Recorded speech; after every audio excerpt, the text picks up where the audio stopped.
আসসালামু আলাইকুম বন্ধুরা। আজকে আমি আপনাদের দেখাবো ঘরে কিভাবে হালিম তৈরি করতে হয়। হালিম তৈরি করার জন্য আমি নিয়ে নিয়েছি বাজারে পাওয়া যায় রেডিমেড হালিম মিক্স। সেটি আমি এখানে কোনো ব্র্যান্ডের অ্যাডভার্টাইজ করতেছি না, এই কারণে আমি নাম বলবো না। বাজারে অনেক রকমের হালিম মিক্স পাওয়া যায়, আমি সেখানে হালিম মিক্সটা নিয়ে নিয়েছি। এখানে আমি হালিম মিক্সের যে ডাল শস্যদানা রয়েছে সেটা আমি 1 ঘন্টার মতো গরম পানিতে ভিজিয়ে নিয়েছি, এবং এর সাথে হালিম মিক্সের সাথে পাওয়া যায় মশলা, যেটা আমি মাংসতে দিয়ে রান্না করব। দেখতে থাকুন কিভাবে হালিমটা রান্না করি। প্রথমে আমি একটি পাতিল চুলায় বসিয়ে তেল দিয়ে গরম করে নিব। তেলটা খানিকটা গরম হলে আমি এখানে পেঁয়াজ কুচি দিয়ে পেঁয়াজ কুচি ভেজে বেরেস্তা বানিয়ে নেব। ভালো মতো নেড়েচেড়ে আমি এটা বেরেস্তা বানিয়ে নেব। একেবারে বেশি ভাজবো না যাতে কালো হয়ে যায়, হালকা বাদামি কালার হলেই আমি এটা চুলা থেকে নামিয়ে নিব।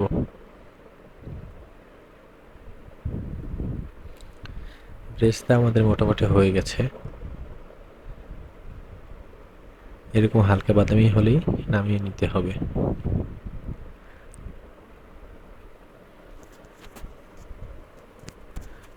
এখন আমি এখান থেকে কিছু বেরেস্তা উঠিয়ে রাখবো রান্নার শেষে হালিমটা পরিবেশন করার জন্য, এবং বাকি যে বেরেস্তা থাকবে এখানে আমি মাংস দিয়ে ভেজে নিব বেরেস্তার সাথে। আমি আজকে হালিম রান্না করার জন্য আধা কেজি পরিমাণ মাংস নিয়ে নিয়েছি। এখানে আধা কেজি পরিমাণ মাংস আছে, তেল সহ হাড় সহ। এটা আমি এখন দিয়ে দিচ্ছি। আমি এখন এটা ভালো মতো বেরেস্তার সাথে ভেজে নিব।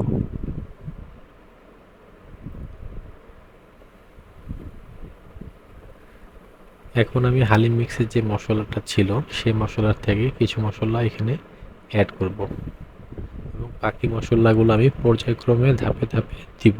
বন্ধুরা দেখতে থাকুন ভিডিওটি। ভালো মতো উল্টিয়ে পাল্টিয়ে আমি এটা ভেজে নিচ্ছি। মাংসটা ভালো মতো ভাজা হলে সুন্দর একটা টেক্সচার, একটা কালার আসবে। মাংসটা যত সুন্দর হবে রান্না, হালিমটা খেতে তত বেশি সুস্বাদু হবে।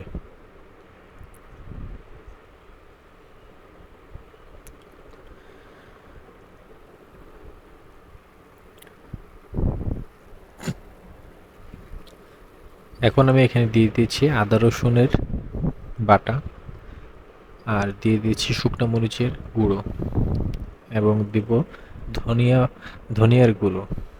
আপনারা এগুলো নাও দিতে পারেন, কিন্তু এটা দিলে স্বাদটা একটু বাড়ে। আর দিয়ে দিচ্ছি আমি গরম মশলার গুঁড়ো। এখন এটা আমি ভালোভাবে কষাবো।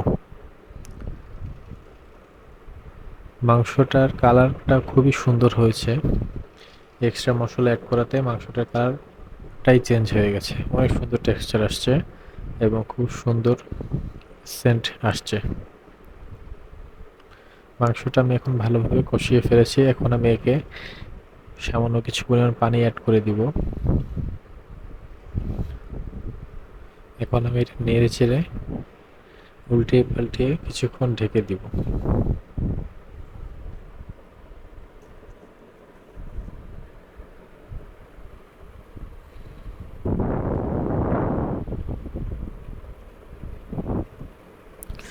10 মিনিট পরে আমি এটা উঠিয়ে নিব এবং এটা আবার নেড়ে চেড়ে দিব।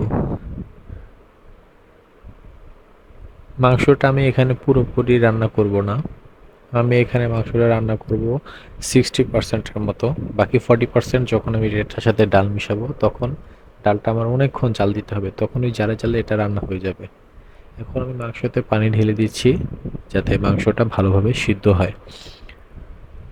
এখন এটা আমি নাড়িয়ে চাড়িয়ে ঢেকে দিব যাতে মাংসটা সিদ্ধ হয়। চুলার আঁচটা আমি একেবারেই কমিয়ে দিব যাতে ভালোভাবে সিদ্ধ হতে পারে। দেখতে থাকুন বন্ধুরা ভিডিওটি। আমি প্রায় আধা ঘন্টার মতো মাংসটি সিদ্ধ করেছি। এখন আমি এটা উঠিয়ে দেখছি কতটুকু পরিমাণ মাংসটা সিদ্ধ হয়েছে। এখন আবার ঢেকে দিব আধা ঘন্টার জন্য।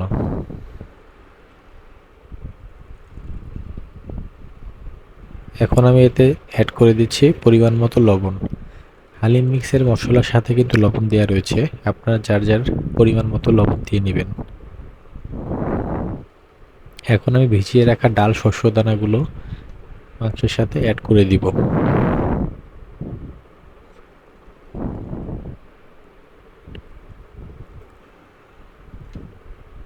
এখানে রয়েছে বিভিন্ন রকমের ডাল, পোলাও চাল এবং বিভিন্ন রকমের শস্য দানা। এখন আমি এটা মাংসের সাথে ভালোভাবে মিশিয়ে নিব, উল্টিয়ে পাল্টিয়ে। খুবই ভালোভাবে মেশাতে হবে। এবং আমি ডালটা যে পানিতে ভিজিয়ে রেখেছিলাম, সে পানিটা আমি রেখে দিয়েছিলাম, সেই পানিটা আমি এখানে দিয়ে দিব। এখন আমাদের শুধু এটা ভালোভাবে রান্না করতে হবে। ডালটা অনেক সময় নিয়ে সুন্দর করে সিদ্ধ করতে হবে। কিছুক্ষণ পর পর আমরা এটা ঢেকে দিব এবং কিছুক্ষণ পর পর আমরা এটা নাড়ব যাতে চুলোয় লেগে না যায়। হালিমটা আমি আজকে 1.5 ঘন্টা পর্যন্ত রান্না করব। আপনারা চাইলে 1 ঘন্টাও রান্না করতে পারেন, 40 মিনিটও রান্না করতে পারেন। 40 মিনিটে হালিম রান্না হয়ে যায়, কিন্তু যত আপনি এটা জাল দিবেন আপনার ডাল এবং শস্য দানাগুলো তত মিহি হবে, একদম সিদ্ধ হবে ভালোভাবে, দোকানের মতো সুন্দর স্বাদ লাগবে। এই কারণে আমি আজকে এটা 1.5 ঘন্টা পর্যন্ত রান্না করে নিব। আমি পর্যায়ক্রমে ধাপে ধাপে এটা ঢেকে দিব এবং নাড়তে থাকবো যাতে চুলায় লেগে না যায়। এখন আমি সামান্য লবণ দিয়ে দিচ্ছি এবং এতে পানি অ্যাড করে দিয়েছি, আর আমাদের হালিম মিক্সের মশলা ছিটিয়ে দিচ্ছি। আমি এখানে পানি এবং হালিম মিক্সের মশলা ছিটিয়ে দিয়েছি। এখন এটা আমি নেড়ে চেড়ে ঢেকে দিব সিদ্ধ হওয়ার জন্য ডালটা।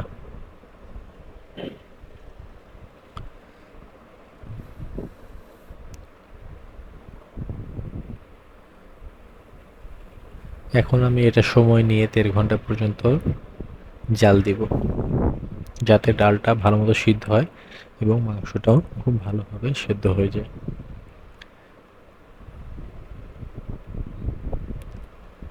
এখন আমি ঢাকনা উঠিয়ে নিব। আস্তে আস্তে তেলটা উপরে উঠতে শুরু করেছে, এর মানে হচ্ছে আমাদের হালিমটা রান্না প্রায় শেষের দিকে। আমরা এটাকে এখন শুধু জাল দিতে থাকবো আর শুধু নাড়তে থাকবো যাতে চুলায় আমাদের এটা লেগে না যায়।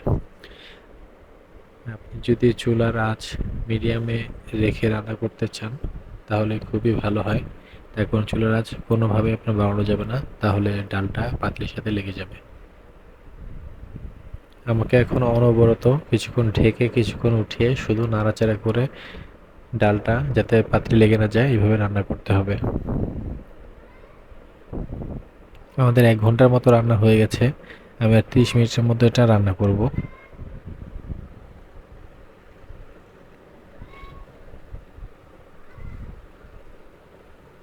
আমাদেরকে খেয়াল রাখতে হবে ফ্রেন্ডস, বারবার আমাদের চুলোয় এটা পাতিলে নাড়া দিতে হবে, ভালোভাবে নাড়তে হবে যাতে কোনোভাবে এটা পাতিলে লেগে না যায়।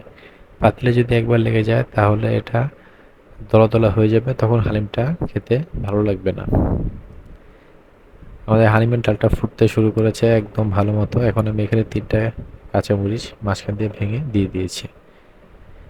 হালিমের তেলটা উপরে উঠে এসেছে, এর মানে বোঝা যাচ্ছে যে আমাদের হালিমটা প্রায় রান্না হয়ে গেছে।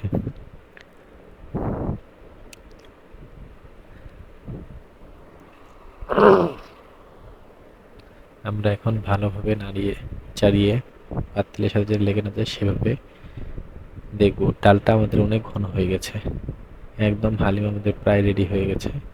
ডালটা খুবই চমৎকারভাবে ঘন হয়েছে, মাংসগুলো প্রায় সিদ্ধ হয়ে গেছে। এখন আমরা এটা মাটির হাঁড়িতে পরিবেশন করব। এভাবে আমরা মাটির হাঁড়িতে পরিবেশন করব, তাহলে দেখতে অনেকটা সুন্দর হবে। আপনারাও এরকম উপভোগ করতে পারেন ইফতারিতে আমাদের এই মজার ঘরে তৈরি হালিম।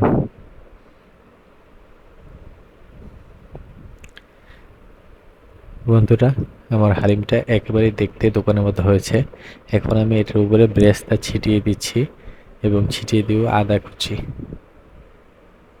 আপনারা এখানে চাইলে এক্সট্রা লেবু, পুদিনা পাতা, ধনিয়া পাতা, কাঁচামরিচও অ্যাড করতে পারেন, তাহলে দেখতে সুন্দর লাগবে।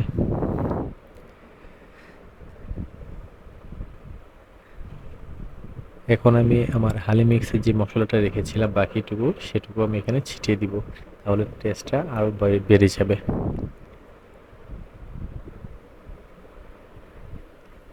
তো আজকে বন্ধুরা আপনাদের আমি শিখিয়ে দিলাম কিভাবে ঘরে তৈরি করতে হয় সহজে হালিম তৈরির রেসিপি। আপনারাও বাসায় ট্রাই করতে পারেন এভাবে, একদম সহজ রেসিপি হালিম তৈরি। ধন্যবাদ সবাইকে।